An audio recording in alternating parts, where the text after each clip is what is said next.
wondered how the captions or subtitles from your favorite movie, series, or reels are displayed effectively as they should be?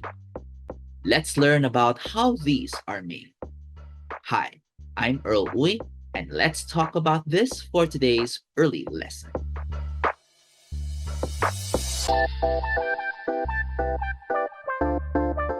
Captions and subtitles. They are used interchangeably, but they are actually different. Let's differentiate the two. Captions are written text to represent spoken dialogue in films, series, video games, and other forms of media we see.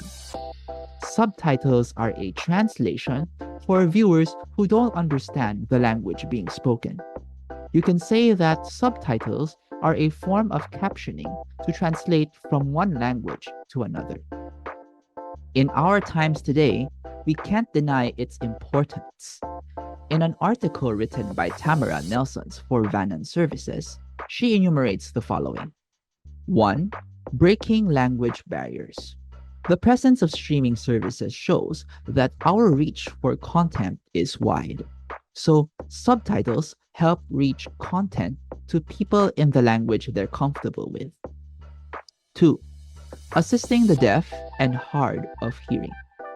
Captions and subtitles are a great convenience and necessity for these kinds of people.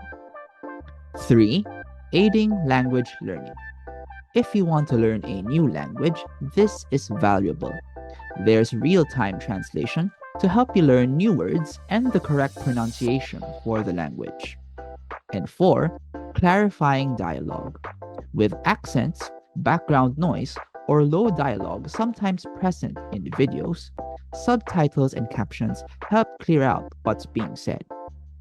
So, what makes an effective caption or subtitle? Tamara Nelsons continues to enumerate the basics. 1. Length and speed. It should be short enough for the viewer to read and understand while the corresponding audio is played. Usually, it's at most 2 lines of text on the screen and should display for around 1 to 6 seconds. 2. Synchronization. It should appear and disappear exactly when the line is spoken in the dialogue, so preciseness is key. 3.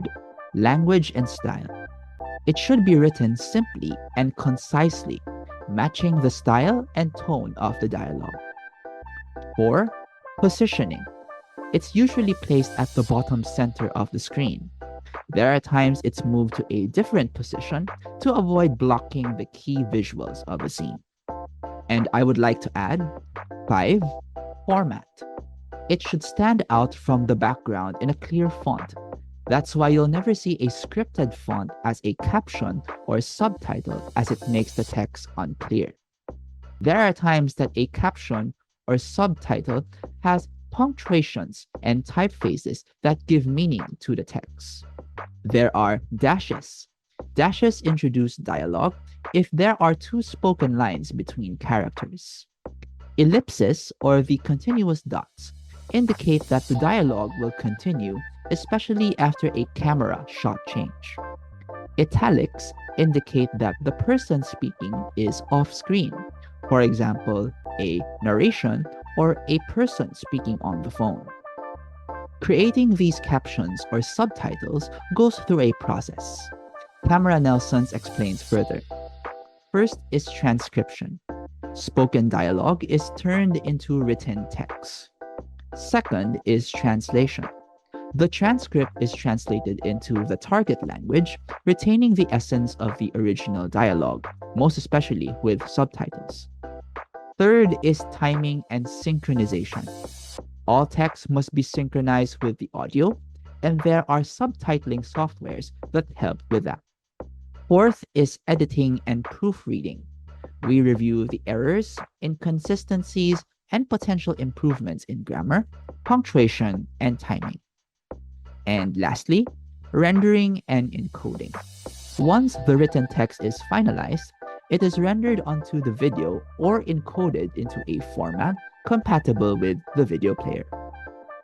Just like any form of output, Captions or subtitles are needed to be presented well to give your viewers the best written text experience.